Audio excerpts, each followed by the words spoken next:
प्रिय विद्यार्थियों, पिछले वीडियो में हमने सिंधु घाटी सभ्यता के शहरों के बारे में चर्चा प्रारंभ की थी। उन शहरों के नाम मैं आपके सामने क्रम से लिख रहा हूं। वो शहर थे जिन पर हमारी पिछली क्लास में चर्चा हुई थी। हड़प्पा। आप इस पर जितनी चीजें मैंने बताई वो याद कर ले और विस्तृत नोट्स और भी बना सकते हैं। दूसरे प्रसिद्ध शहर पर चर्चा हुई थी मोहनजोदाड़ो। सिंधु सभ्यता का तीसरा महत्वपूर्ण शहर जिसे आपको जरूर जानना चाहिए, जिसके फीचर्स इंपॉर्टेंट है, वो था चंदहुदड़ो। चौथा शहर कालीबंगा। पांचवा लोथल। छठवां बनावली। फिर नई खोजों में एक धौलावीरा और उसके बाद चर्चा हुई थी संक्षिप्त में राखीगढ़ी पर। कुछ अन्य शहरों के बारे में भी आपको जानना आवश्यक है। सिंधु घाटी अपने आप में अपार है। कुछ ऐसे शहर जिनको आप जरूर जानें, उनमें से एक शहर का नाम है सुरकोतड़ा। गुजरात में है सुरकोतड़ा। बार बार प्रश्न पूछा गया है, सुरकोतड़ा से घोड़े की हड्डियां मिली हैं करके। घोड़े के अवशेष, घोड़े की हड्डियां, अस्थियां कहां से मिली है? तो इसका उत्तर बनता है सुरकोतड़ा। अब इसमें आपको क्यों मैं ध्यान आकर्षित करा रहा हूं, याद रखें, परंपरागत रूप से माना जाता है सिंधुवासी किस जानवर से अपरिचित थे, मतलब किस जानवर का उन्हें ज्ञान नहीं था, हमेशा उत्तर लिया जाता है घोड़ा। वास्तव में लॉजिक तो इसके पीछे बड़ा गंभीर और अद्भुत सा है। अंग्रेजों को आर्यंस इन्वेजन थ्योरी को प्रूव करना था। आर्यों का प्रिय पशु अश्व, वो आए और उन्होंने सिंधुवासियों पर हमला किया। इसलिए बार बार वो इसको साबित करने के पीछे पड़ गए कि सिंधुवासियों को घोड़े का ज्ञान नहीं था, और ये इतिहास का एक परंपरागत प्रश्न बन गया कि सिंधु घाटी सभ्यता के लोग किस जानवर से अपरिचित थे? तो घोड़ा। बावजूद इसके घोड़े की हड्डियां कहां से मिली? तो घोड़े की हड्डियां मिली सुरकोतड़ा से। ऐसी मैं चर्चा के लिए बता देता हूं, रोक नहीं पा रहा हूं अपने आप को क्योंकि ये कंट्रोवर्सी वाला सेक्शन है। गाय के अवशेष नहीं मिले, गाय का मुहरों पर अंकन नहीं मिला, लेकिन बावजूद इसके ये नहीं मान सकते कि वो गाय से अपरिचित रहे होंगे, क्योंकि कुबड़दार साड़ बहुत ज्यादा उनके मुहरों पर अंकित मिलता है। तो जहां बैल वहां गाय, जहां गाय वहां बैल, एक ही वंश है। गौ माता से ही गौवंश की क्या होगी? उत्पत्ति होगी। तो गाय के भी अवशेष नहीं मिलते, लेकिन वो गाय से अपरिचित नहीं थे। घोड़े के अवशेष मिलते रहते हैं। राणा घुंडई से घोड़े का दांत, सुरकोतड़ा से घोड़े की हड्डियां, लोथल से घोड़े जैसी मिट्टी का एक खिलौना, और कहीं पर किसी मुहर में अंकन, ये सब मिलता रहता है। बावजूद इसके माना जाता है कि सिंधुवासी किस जानवर से अपरिचित थे? आपको आंसर लगाना है घोड़ा। सिंधुवासी किस धातु से अपरिचित थे? आपको आंसर लगाना है लोहा। ठीक, अभी और चर्चा होगी इस पर। सुरकोतड़ा भी एक बंदरगाह था। सिंधु घाटी सभ्यता के दो बंदरगाह लिखे, ऐसा मेंस में एक बार आया था। तो एक हो जाता है लोथल और एक हो जाता है सुरकोतड़ा। और भी कई बंदरगाह थे, आप कमेंट सेक्शन में जवाब दे सकते हैं। सुरकोतड़ा के अतिरिक्त एक शहर आप यदि याद रखना चाहें तो रंगपुर भी याद रख सकते हैं। रंगपुर क्यों प्रसिद्ध है? रंगपुर से धान की भूसी मिली है। हस्क, धान की भूसी। दो जगहों से अब धान की भूसी हो गई, यदि आप याद रखना चाहें तो एक लोथल से मिला है धान की भूसी का प्रमाण, और एक कहां से मिला है? रंगपुर से मिला है। इस तरीके से आप कुछ कुछ और शहरों के बारे में अपनी जानकारियां बढ़ा सकते हैं। फिर इसके बाद इन्हीं शहरों के संदर्भ में यदि सिंधु घाटी सभ्यता की सीमाएं पूछा जाता है, उत्तरी सीमा पर कौन सा शहर है, दक्षिणी सीमा पर कौन सा शहर है, तो यह भी एक प्रश्न बनता है जिसे आपको याद रखना है। सिंधु घाटी सभ्यता की उत्तरी सीमा कश्मीर को टच कर रही थी। इसका सबसे उत्तरी शहर मांडा है। सिंधु घाटी सभ्यता का उत्तरी शहर कौन सा शहर है? सिंधु घाटी सभ्यता का उत्तर का शहर मांडा। मांडा किस नदी के किनारे बसा है पूछा जाता है। तो मांडा किस नदी के किनारे बसा है? चिनाब नदी के किनारे। सिंधु घाटी सभ्यता का उत्तरी सीमावर्ती क्षेत्र मांडा किस नदी के किनारे बसा? चिनाब। सिंधु घाटी सभ्यता का सबसे दक्षिणी शहर भी पूछे जाने की परंपरा है। सिंधु घाटी सभ्यता का सबसे दक्षिणी शहर है दैमाबाद, महाराष्ट्र। ये कौन सी नदी के किनारे बसा है? गोदावरी। अब एक बात दैमाबाद के संदर्भ में याद रखें, ये पीएससी में आया हुआ है ये प्रश्न। एसआई का पेपर लोक सेवा आयोग ले रहा है, इसलिए थोड़ा गंभीर भी होना जरूरी होता है। दैमाबाद सिंधु घाटी सभ्यता का सीमावर्ती स्थान माना गया दक्षिण का, बावजूद इसके दैमाबाद को ताम्र पाषाणिक स्थलों में भी लिया जाता है। सिंधु घाटी सभ्यता यानी कांस्य युगीन सभ्यता, ब्रॉन्ज एज सिविलाइजेशन, और इसके बाद भारतीय इतिहास में जो सभ्यता आती है वो ताम्र पाषाणिक सभ्यता कहलाती है, कैल्कोलिथिक एज। तो दैमाबाद जो है ताम्र पाषाण से भी संबंध रखता है और दैमाबाद से तांबे के बने हुए बहुत से वस्तुओं की प्राप्ति हुई है, जिसमें से एक प्रश्न भी आया हुआ है, तांबे का रथ कहां से मिला है करके पूछा गया है। तो याद रखना, सिंधु घाटी सभ्यता में तांबे का रथ मिला है दैमाबाद से। उत्तरी सीमा मांडा, दक्षिणी सीमा दैमाबाद और पूर्व की तरफ सिंधु घाटी सभ्यता की सीमा यूपी के आलमगीरपुर तक जाती थी। ये एक ग्रामीण बस्ती थी आलमगीरपुर। ये किस नदी के किनारे बसा हुआ है पूछा गया है, तो ये हिंडन नदी के किनारे बसा हुआ है। तो ये तीन क्षेत्र हो गए, मांडा, दैमाबाद, आलमगीरपुर, और ऐसी पश्चिम में सुतकांगेन मतलब सुतका कोह और सुतकांगेन डोर तक यानी भारत से और बाहर सिंधु घाटी सभ्यता की सीमा फैल जाती थी। और ये कितने क्षेत्रफल में फैला था ये भी प्रश्न पूछा जाता है, कमेंट सेक्शन में लिखकर बताएंगे। ये एक त्रिभुजाकार आकृति में फैला हुआ क्षेत्र था और इसका कुल क्षेत्रफल कितना था और इधर इसकी लास्ट सीमा पश्चिम में किधर जाती थी। मैं जानबूझकर आपको थोड़े से क्या कर रहा हूं, प्रश्न दे रहा हूं, ताकि आप मेरे वीडियो सुनने के साथ साथ एक बेस बुक को भी पढ़ें और जानकारी कलेक्ट करें। मैंने आपको किताबों के नाम भी पिछले वीडियो में बताया है, आप उसे जरूर देख लें। तो सिंधु घाटी के प्रमुख शहरों को जानने के बाद हमारा अगला जो फर्ज बनता है, सिंधु घाटी सभ्यता की विशेषताओं को एकदम ध्यान से पढ़ना।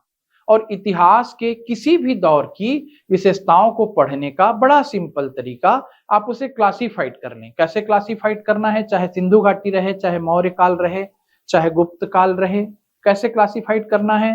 राजनीतिक जीवन, सामाजिक जीवन, धार्मिक जीवन, आर्थिक जीवन, इसके बाद कला और संस्कृति से संबंधित विशेषताएं।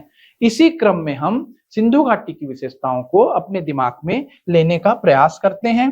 पहले नंबर पर आएगा सिंधु घाटी सभ्यता के राजनीतिक जीवन की विशेषताएं।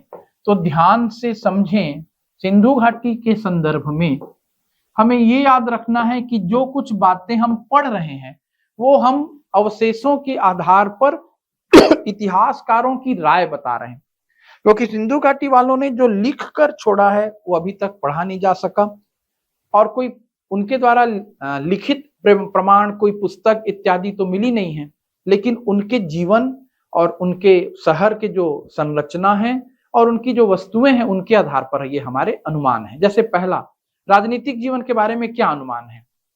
तो जैसी इस सभ्यता के शहर थे, एक जैसे बने हुए, एक जैसी सड़कें, उत्तम जल व्यवस्था, तो इस सब को देखते हुए ये माना जा सकता है कि सिंधु घाटी सभ्यता का राजनीतिक जीवन एक केंद्रीकृत प्रशासन से संचालित होता था। केंद्रीकृत प्रशासन का मतलब आप समझ सकते हैं, सेंट्रलाइज्ड एडमिनिस्ट्रेशन। जब तक सेंटर से कोई कंट्रोल नहीं करेगा तब तक चीजें एक जैसी नहीं बनेंगी। एक जैसा माप तौल का तरीका है ना, एक जैसे घरों की संरचना, तो माना जाता है कि एडमिनिस्ट्रेशन मौजूद था, केंद्रीकृत प्रशासन था। और जो भारत के प्राचीन काल की सबसे बड़ी विशेषता है कि राजतंत्र, तो राजतंत्र को लेकर के इतिहासकार यहाँ पर बिल्कुल स्पष्ट हैं कि सिंधु घाटी सभ्यता में राजतंत्र मौजूद नहीं था।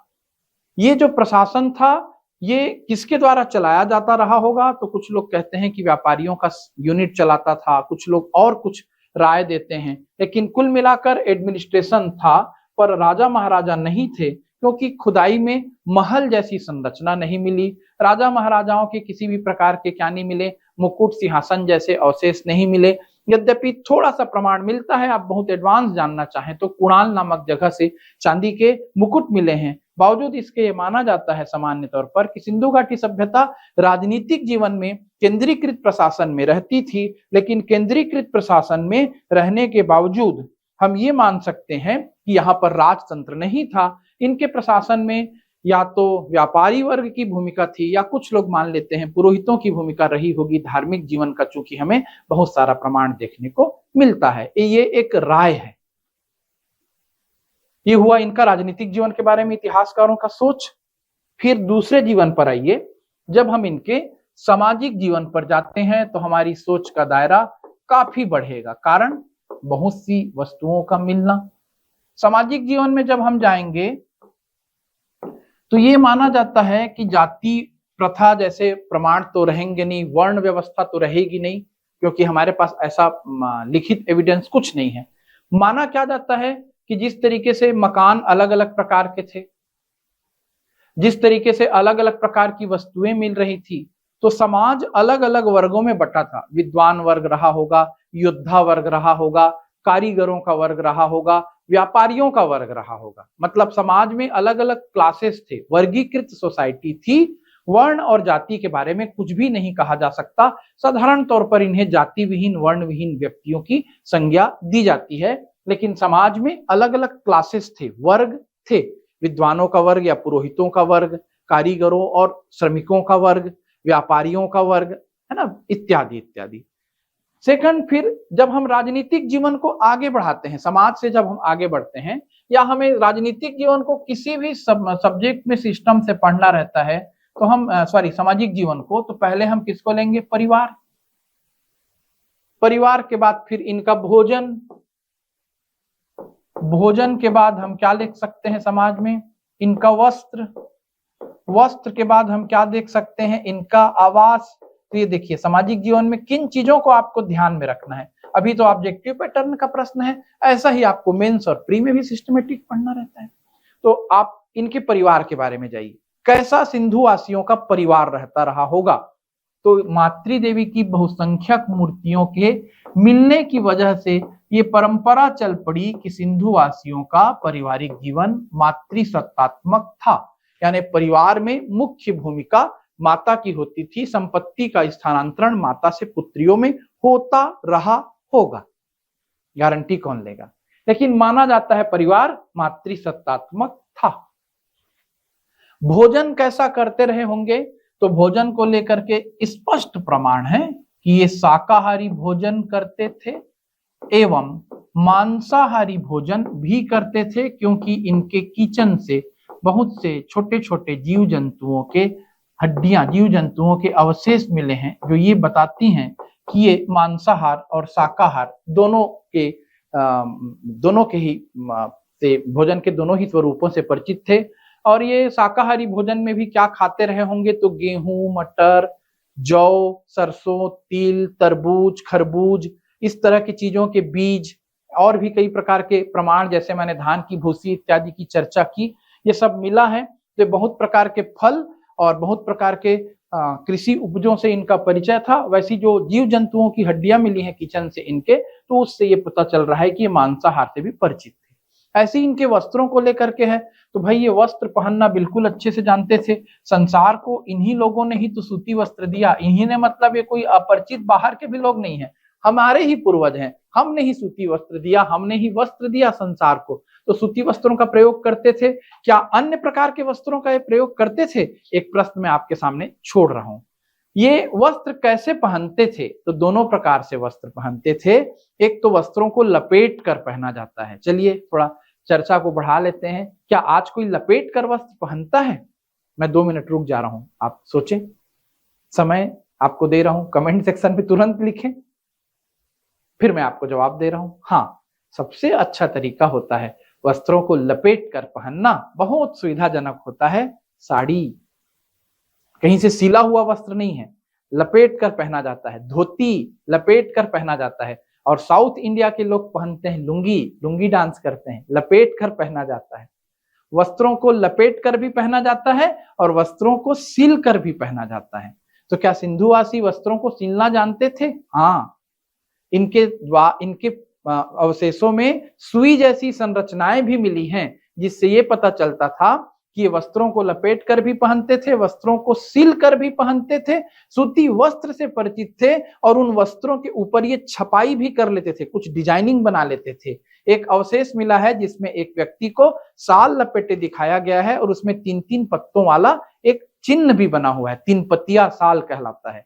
तो अभी एकदम डिटेल में मैं नहीं जा रहा हूं, आप समझ चुके होंगे वस्त्रों से इनका परिचय था, सूती वस्त्र से इनका परिचय था, वस्त्रों को ये सिलना भी जानते थे। और ऐसे ही जब हम आवास पर जाते हैं, इसी वर्ष PSC में प्रश्न आया है, इनके आवास कैसे हुआ करते थे? तो इनके आवास 1 मंजिल के भी होते थे, 2 मंजिल के भी होते थे, कभी कभी 3 मंजिले आवासों का भी क्या मिला है प्रमाण। ज्यादातर 1 मंजिल और 2 मंजिल के घर मिलते हैं। घरों से ही संलग्न, मतलब इनके घर भी छोटे छोटे कमरे नुमा नहीं होते थे, घर के साथ ही मतलब रसोई घर होता था, घर में आंगन भी होता था और घर के पीछे कुआं बना रहता था। सभी घर लाइन से रो हाउस में बने हुए रहते थे। घरों में ज्यादातर ईंटों का ही प्रयोग हुआ है, पकी हुई ईंटें थी, ईंटों को भट्ठों में भी पकाया जाता था, ईंटों को धूप में भी सुखा करके प्रयोग में लाया जाता था। मतलब इनका आवास भी और उससे संबंधित स्ट्रक्चर भी आपके दिमाग में रहना चाहिए। इनके आवास में इनके अपने पर्सनल आवास हो गए, श्रमिकों के लिए 1-1 कमरे वाला प्रमाण श्रमिक आवास के रूप में आपने देखा ही है। मैं बता रहा था मोहन कहां से मिला, हड़प्पा से मिला। साथ ही बहुत से सार्वजनिक बिल्डिंग भी मिली जो इनके बहुत एडवांस होने का प्रमाण देती है।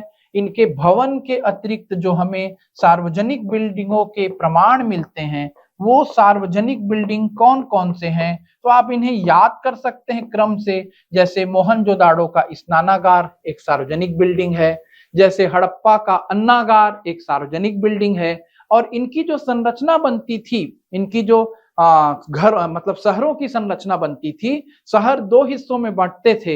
एक हिस्सा थोड़ा ऊपर होता था जिसको चारों तरफ से दीवारों से घेर दिया जाता था, उसे सीटाडेल कहते थे, दुर्गीकृत नगर। और जो दूसरा हिस्सा होता था जो दुर्ग नहीं बनाया जाता था, जिसे दीवार से नहीं घेरा जाता था, वो सामान्य बस्ती कहलाती थी। तो इससे आप समझ सकते हैं कि इनका सामाजिक जीवन उन्नत था और ये अपने सामाजिक जीवन में मनोरंजन के कई साधनों का भी प्रयोग करते थे।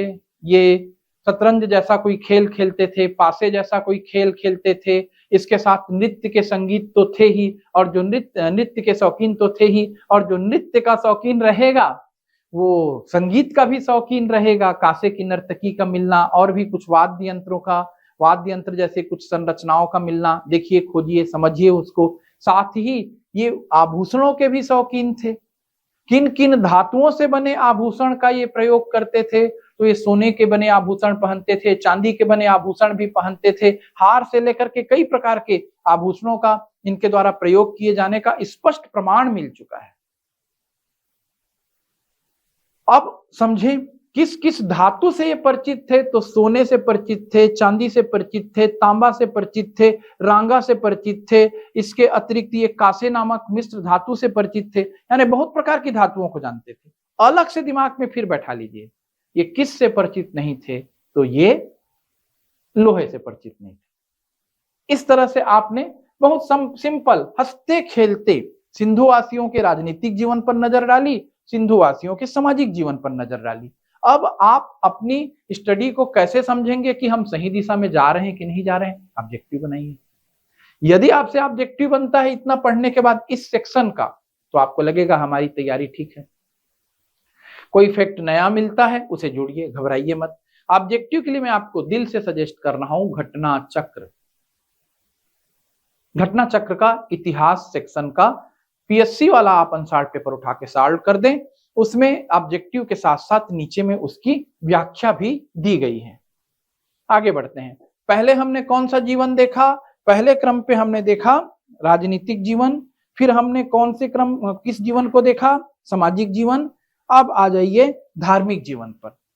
तो सिंधुवासियों के धार्मिक जीवन में हम क्या देखेंगे?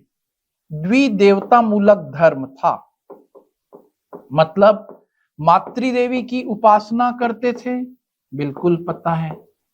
मातृदेवी की उपासना करने के साथ साथ ये पशुपति या रुद्र की या शिव की उपासना करते थे, क्योंकि पशुपति की मुहर मिली है। पिछले लेक्चर में आप सुन चुके हैं, मातृदेवी पशुपति। इसके साथ साथ ये बैल यानी कुबरदार बैल की पूजा करते थे, इनका पवित्र वो जानवर था। फाख्ता नामक पक्षी को इनका पवित्र पक्षी माना गया है। पीपल के वृक्ष को इनका पवित्र वृक्ष माना गया है। इसके अतिरिक्त ये भी माना गया है कि ये लिंग और योनि की भी पूजा किया करते थे। साथ ही साथ इनका कहीं ना कहीं से ताबीज या किसी प्रकार के अन्य अंधविश्वासों में भी कुछ ना कुछ इंटरेस्ट रहा होगा, ऐसा भी अवशेषों के आधार पर माना जाता है। और इनके समाधान को लेकर के भी, समाधान सामाजिक संस्कार भी है और शवों का अंतिम संस्कार समाधान या मृतक संस्कार एक धार्मिक संस्कार भी है। तो मृतक संस्कार की तीनों विधियों से ये परिचित थे या तीनों प्रकार से मृतक संस्कार करते थे। क्या क्या है मृतक संस्कार की विधियां? शवों को जलाया जाना या शवों को दफनाया जाना या शव को खुला छोड़ देना मृत्यु के बाद। क्या ऐसा भारत में अभी भी होता है 3 प्रकार से मृतक संस्कार? तो याद रखें, हाँ होता है। हिंदू शवों को जलाते हैं, मुसलमान या और कुछ धर्मों के लोग शवों को मृत्यु के बाद दफनाते हैं। खुला कौन छोड़ते हैं?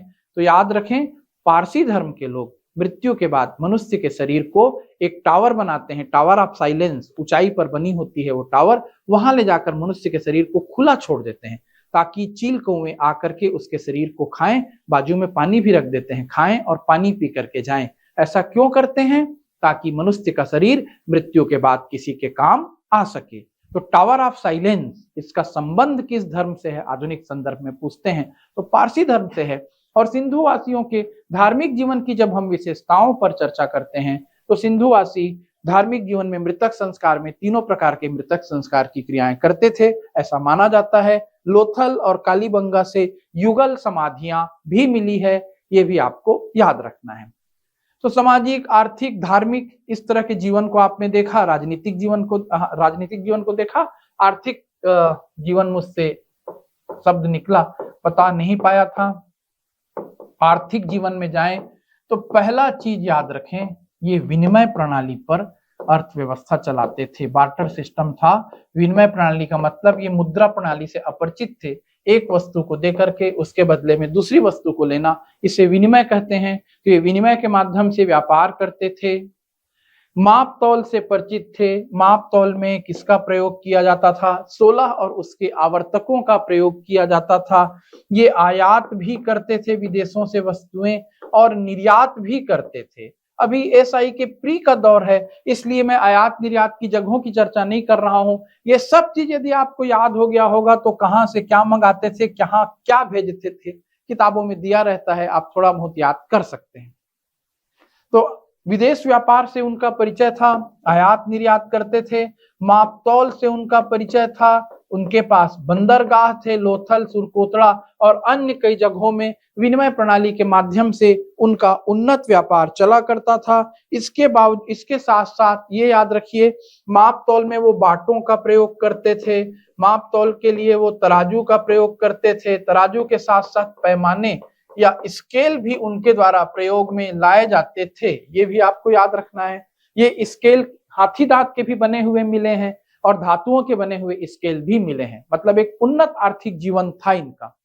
आर्थिक जीवन में व्यापार की बहुत महत्वपूर्ण भूमिका थी, आंतरिक और बाह्य व्यापार। लेकिन याद रखें, सिंधु घाटी सभ्यता व्यापार प्रधान मानी गई, शहरी सभ्यता मानी गई। बावजूद इसके सिंधुवासियों की अर्थव्यवस्था में कृषि की भी महत्वपूर्ण भूमिका थी।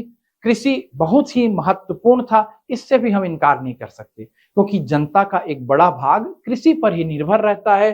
तो ये कृषि पर थे। अधिकांश जनता किस पर निर्भर थी, ऐसा भी प्रश्न किसी परीक्षा में आया है। अधिकांश जनता कृषि पर निर्भर थी, ऐसा नहीं कि पूरी जनता व्यापार ही करेगी। और जब वो कृषि पर निर्भर थी तो कृषि में क्या क्या करती थी? कृषि में वो खेतों की जुताई करना जानती थी, कृषि में वो सिंचाई करना भी जानती थी। अरहट प्रणाली के माध्यम से सिंचाई होती थी। दोहरी फसल का प्रयोग करते थे, सिंगल क्रॉप सिस्टम भी था, डबल क्रॉप सिस्टम भी था, अलग अलग कई प्रकार के अनाजों का वो उत्पन्न करने में सक्षम थे। कपास उगाना जानते थे, गेहूं उगाना जानते थे, जौ मटर सरसों की खेती करते थे, धान की भी खेती करते थे। तो इस तरीके से इनका कृषक स्वरूप भी क्या था, उन्नत रूप में था। तो उम्मीद है इतनी चीजें अभी तक आपको सहायक साबित हुई होंगी। अब मुख्य मुद्दा आता है कि सिंधुवासियों का जो जीवन है इतना उन्नत था, इतने एडवांस थे, कला संस्कृति संपन्न भी थे, ये चले कहां गए। कला संस्कृति की जब भी बात आएगी तो मधुच्छिष्ट विधि से मूर्तियां बनाते थे, बर्तनों को विलेपन करना जानते थे, यानी बर्तन पर पॉलिश कर लेते थे। काले, लाल, गुलाबी, सफेद इन रंगों का क्या करते थे, प्रयोग करते थे। काले और लाल तो रंग होते नहीं, लेकिन बर्तन काले होते थे, काले और सफेद तो रंग होते नहीं, बर्तन काले होते थे, सफेद होते थे। 7 रंगों से मिलने से सफेद बनता है और सारे रंगों का अवशोषण होने से काला की उत्पत्ति होती है, वो अलग साइंस का मुद्दा है। तो काले, सफेद, लाल, गुलाबी, है ना, ये सब इनके बर्तनों पर लेपिंग मिलता है और उस पर ये चित्र भी बनाते थे, ज्यामितीय आकृतियां भी बनाते थे। तो विलेपन कला से परिचित थे, धातुओं को मिश्रित करने से ये परिचित थे, कई प्रकार की मनोरंजक विधाओं से परिचित थे। तो इस प्रकार से इनका जो कला से संपन्न जीवन है वो भी आपके सामने आता है। साथ ही साथ आप याद रखें, इनका पतन कैसे हुआ, ये एक बड़ा प्रश्न रहता है और इन्हीं के पतन से जोड़ दिया जाता है कुछ इतिहासकारों के द्वारा आर्यों के आगमन को। तो उस सब पर हम नेक्स्ट वीडियो में चर्चा करेंगे। यदि आपको लगता है कि इसके बाद ऑब्जेक्टिव भी बनाना चाहिए और मेरी मदद आपको चाहिए तो स्पष्ट लिखें। यदि 10-15 लोग बोलेंगे ऑब्जेक्टिव बनाएं तो मैं आपके लिए ऑब्जेक्टिव हल कराऊंगा। अदरवाइज मैं थ्योरी पढ़ाते जा रहा हूं, आप तुरंत इस टॉपिक का क्या करते जाएं, ऑब्जेक्टिव बनाते जाएं और जल्दी से जल्दी हम हिस्ट्री को फिनिश कर पाएंगे तो फिर पॉलिटी, साइंस ऐसे और ज्योग्राफी ऐसे और अन्य कई मुद्दे हैं जो एसआई परीक्षा में जीएस पेपर में आपको सहायक साबित होंगे। छत्तीसगढ़ का कल्चर भी पढ़ना है, छत्तीसगढ़ के बारे में भी जानकारी बढ़ानी है, तो हमको रोज पढ़ना पड़ेगा, खूब पढ़ना पड़ेगा। सबको ऑल द बेस्ट।